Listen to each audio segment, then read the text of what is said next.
رحيم، ايه اهلاوية عاملين ايه؟ معاكو الناس الاحمر. ان شاء الله كده نتوقع تشكيل اهلي في ماتش بكرة، في ماتش مصري. ماتش صعب جدا يا جماعة، ماتش مش هيبقى سهل يعني.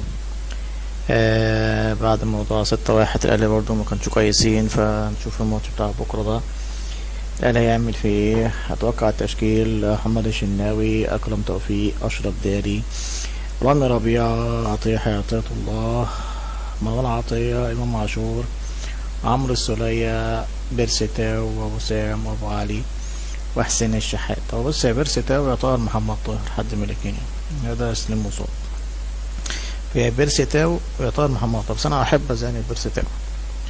ده تشكيلي. متوقع الاهلي الماتش بكره ان شاء الله. ان شاء الله اتوقع الاهلي يكسب 2-1 او 3-1، ممكن 2-1 او 3-1.